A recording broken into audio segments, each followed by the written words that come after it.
All right, so this week in our parent class, we're going to be looking at a couple of sections, section 1.3 and 1.4 in our textbook. And in both of those sections, we part of the process of the problems that we're doing involve finding the domain of a function that you're given. It's more useful in 1.4 than 1.3, but we do kind of use this in both sections. So what I want to do today is just walk through a few examples of how to do this. Now, as a reminder, the domain of a function is the set of all possible inputs. So if our function is like f of x, then the domain of that function is the set of all possible values that x could be equal to. For some functions, you can plug any number you want into that function, and there's no issues. But for other functions, there are restrictions to the things that you're allowed to plug into it. So let's just start off with an example.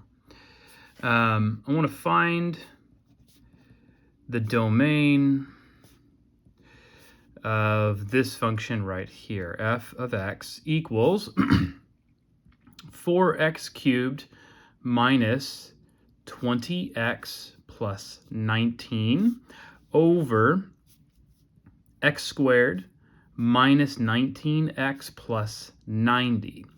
Okay, now this is a rational function because it has a polynomial in the numerator and the denominator. And with rational functions, we can end up with restrictions on our domain by looking at what would possibly cause us to be dividing by 0 in this function. So in other words, if I were to plug in some value for x for which this denominator becomes 0, then this would be undefined because I can't divide by 0. So what I'm going to do is I'm going to look for the values of x for which this thing is equal to 0 and exclude them from my domain. One way to kind of think of that is to take that denominator, x squared minus 19x plus 90, and say that is not equal to 0. Okay, so in other words, the domain is the set of all values of x for which this denominator is not 0, and so I use a not equal to 0 in my equation here, or inequality is technically what this is. Now what I want to do is solve this. So what values of x would, in fact, make this thing equal to 0 so that we can say that x cannot be those things? This is a quadratic, and you can factor it. Hopefully you can see that this would factor to x minus 9 times x minus 10 is not equal to 0.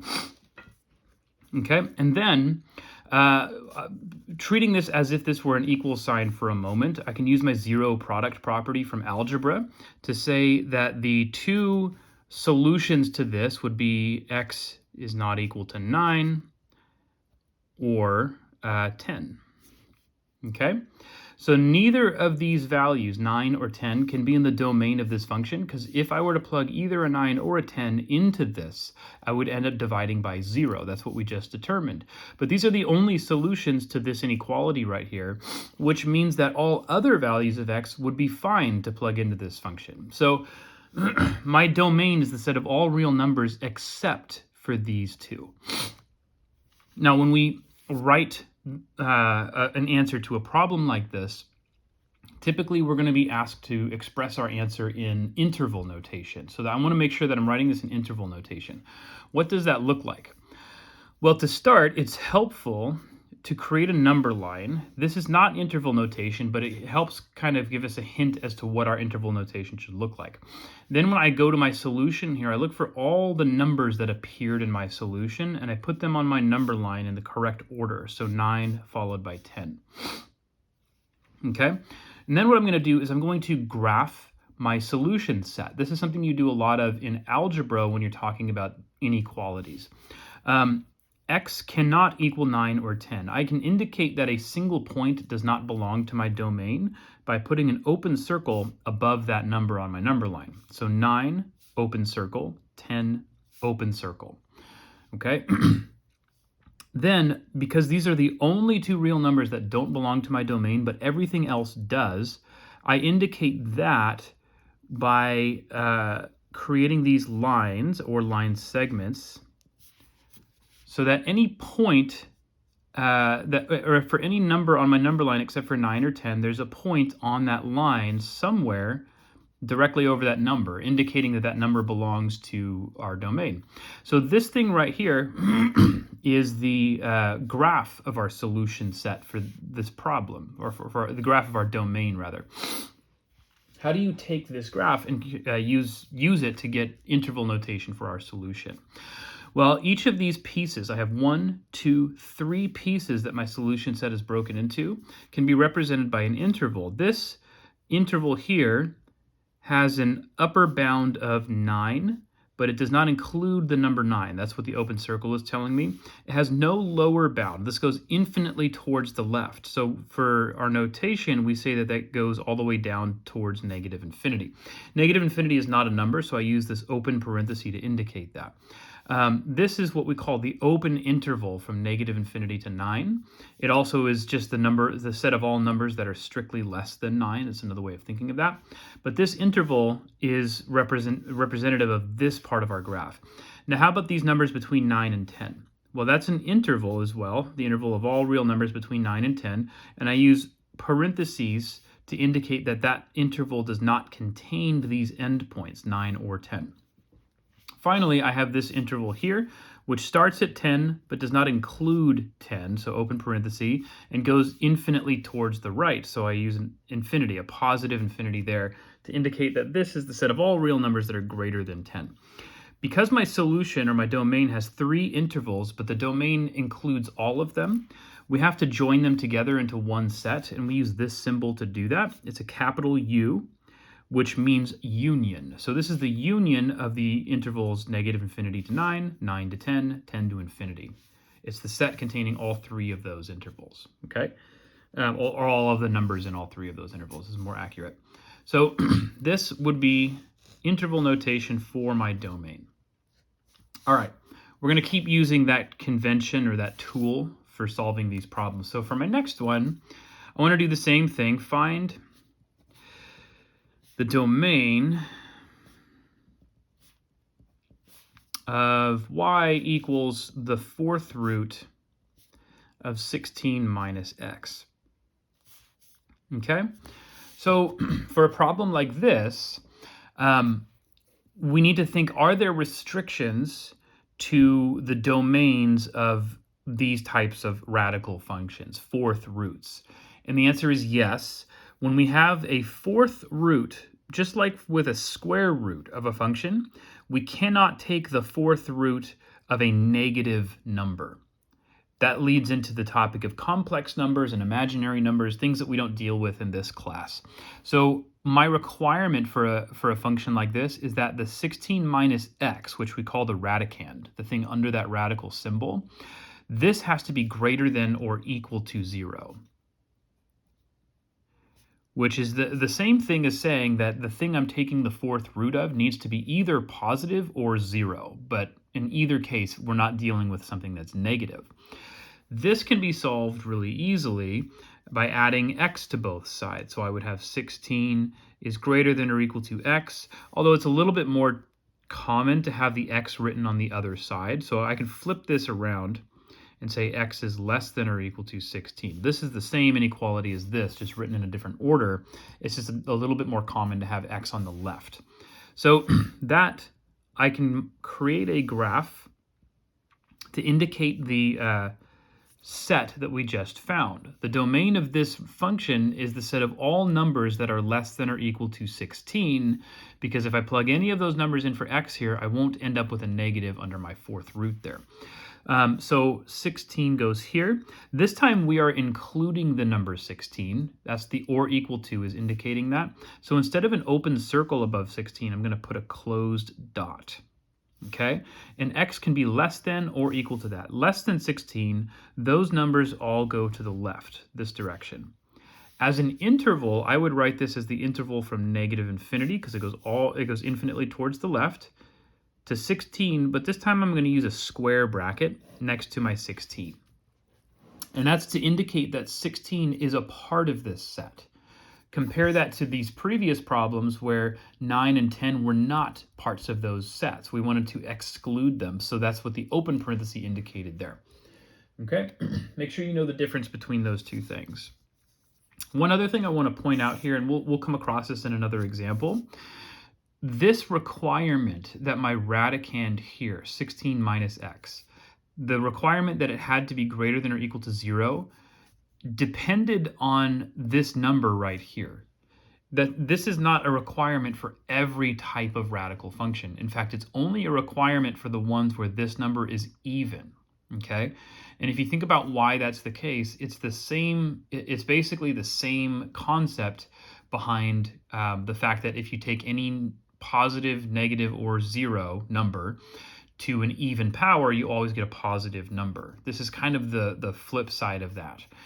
So we will encounter another radical in another problem where this number here is not even, and we won't have that restriction in that case. Let's go ahead and try another one. Same type of problem. I want to find the domain of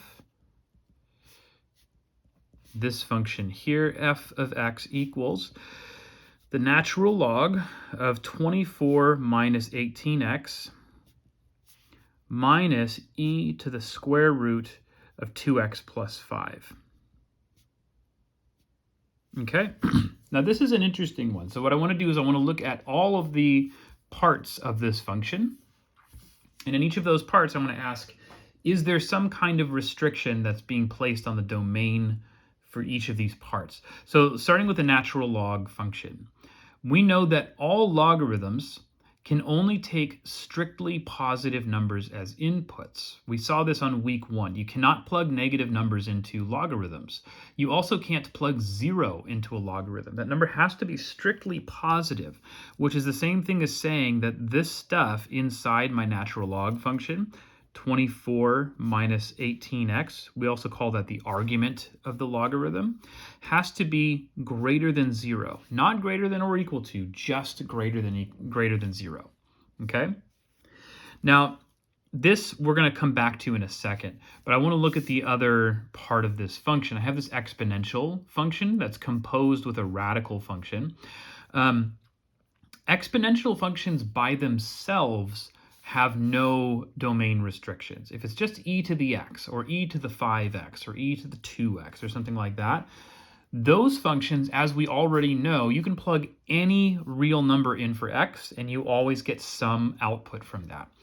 So the exponential part of this is not going to cause us any problems, but what will cause us problems is the radical that's appearing in the exponent here. Because as we saw in the previous example, when you have a radical function with an even index, that's what that number is called. In this case, the index would be 2 because it's a square root. We just don't write the 2. It's technically kind of there, though. This radicand, 2x plus 5, has to be greater than or equal to 0. Otherwise, we have domain issues. So this 2x plus 5 must be greater than or equal to 0. I can solve each one of these. So for example, I can add 18x over, then divide both sides by 18, and then my x would be over here, but I'd like to flip things around. So going through a few steps, you can solve this pretty easily. X has to be less than 4/3, I believe is that one. That's after some simplification. We would get x is less than 4/3.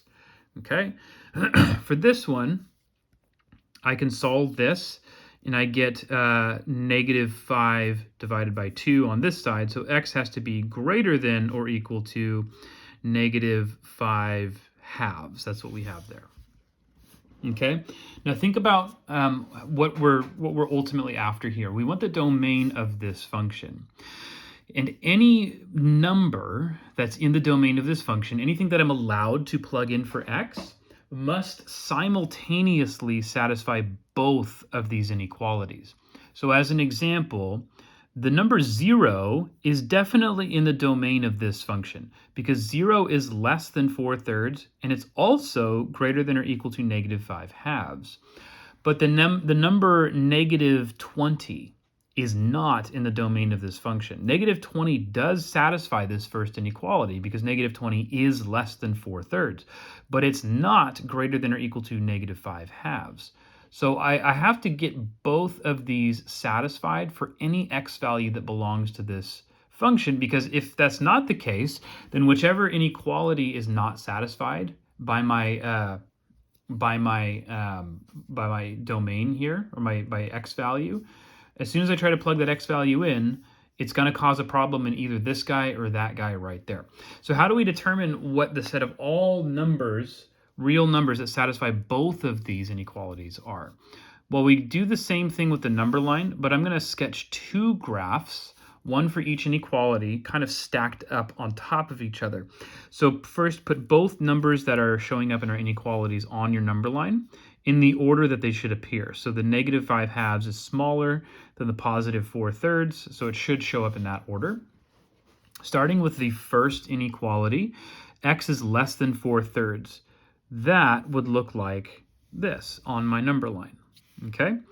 Then down here, x is greater than or equal to negative 5/2. So remember, the or equal to in there indicates that I'm using a closed dot instead of an open circle. It's greater than or equal to, so that one's going this direction, okay? Now remember before we said that the number 0, which 0 would be maybe around here somewhere, 0 is in the domain of this function, and if you notice, it's showing up on both of those graphs. So again, I want the set of all numbers that are showing up on both of these graphs simultaneously. What that means is I'm looking for the intersection or the overlapping parts of these graphs. So if I go like this, I can see that everything in this like window right here is where those two graphs overlap with each other. I do need to be careful about endpoints. Even though both graphs contain negative 5/2, they don't both contain 4/3 because one of them has an open circle. So that overlapping region, it's the set of all numbers between negative 5/2 and positive 4/3, including the negative 5/2, but not including the 4/3. In interval notation, that looks like this. We call that a half open interval because it's open on one side, closed on the other. Okay? I think we should be able to do two more examples from here. So let's do a part D. Same type of problem. Find the domain of this function right here, y equals log base 2 of x minus 1 over the cube root of x squared minus 100. Okay. So for this problem, I have a couple of things that can create issues for us. There's a logarithm, and what we said in the previous problem about logarithms is that the argument for those always has to be greater than 0. In this case, the argument is x minus 1. So x minus 1 must be greater than 0. That's a quick one to solve. That's just x is greater than 1. Okay?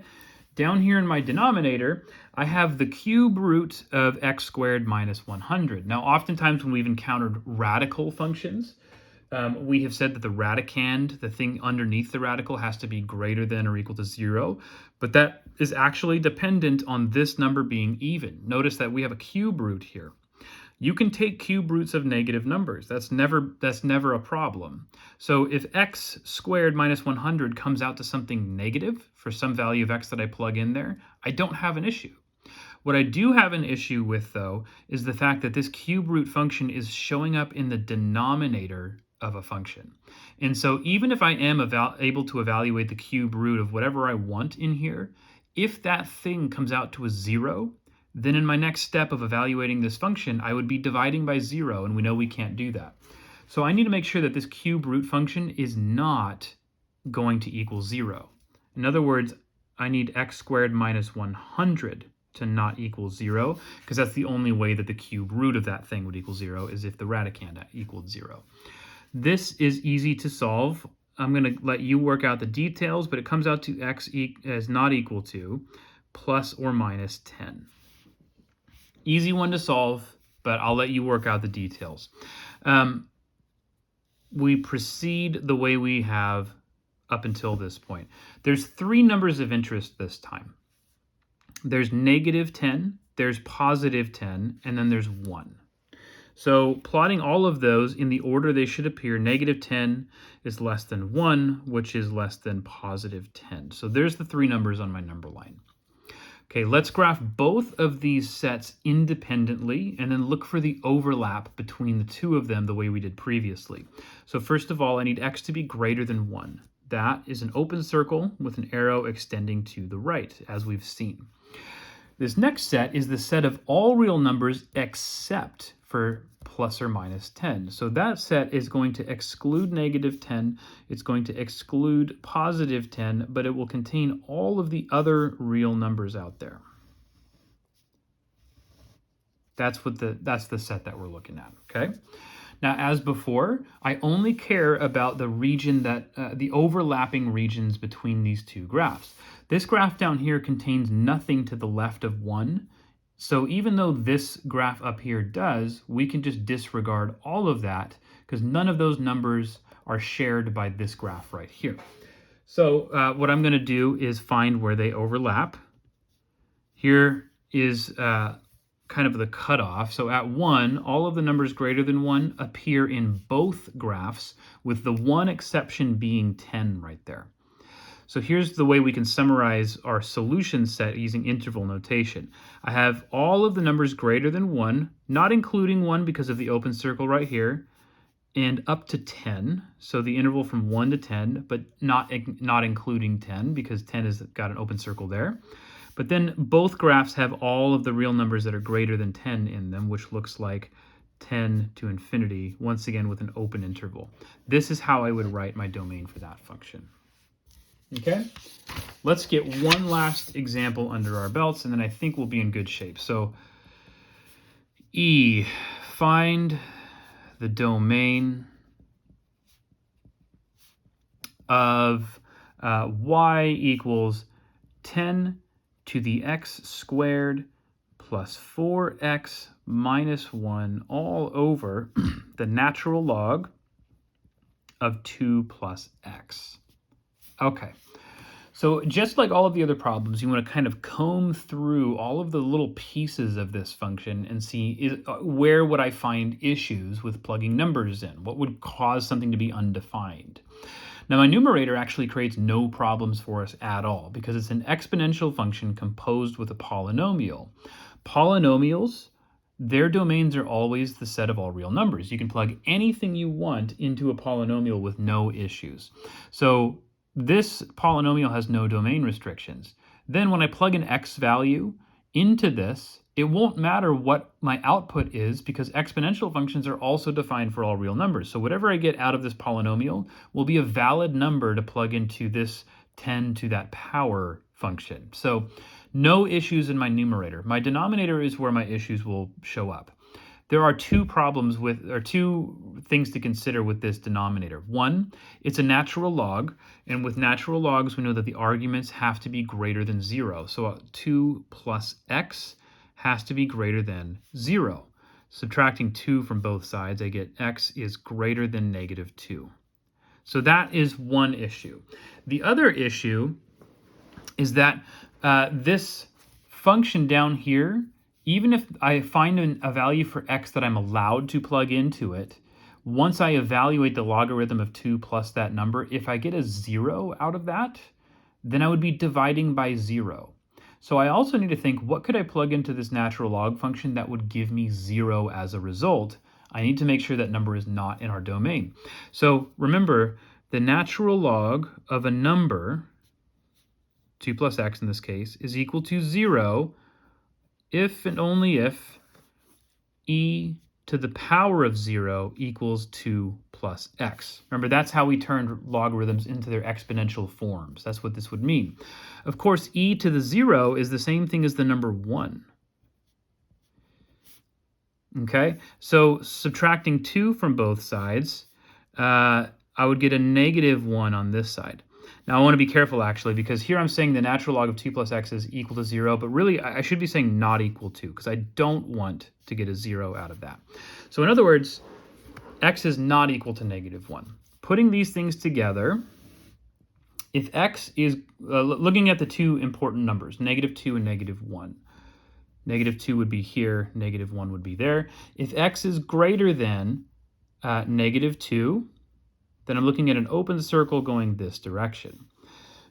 However, if I also look at x not equal to -1, that means that I can have the set of all real numbers except for the number -1 in my graph. So again, looking for the overlapping regions. There is nothing to the left of -2 in my first graph, so I can disregard all of the numbers to the left of -2 in my other graph because they don't have those in common. But they do have numbers to the right of -2 in common. In fact, all real numbers greater than -2, with the only exception being -1. Those would all be in my domain. So in interval notation, I would write -2 to -1, open parentheses on both sides because we have an open circle in both cases, union -1 to infinity because both graphs go off to infinity after that -1 there. This would be interval notation for the domain of that function. All right. I think with those examples, that should be enough for us to get going on those two sections that we're covering this week in our parent class.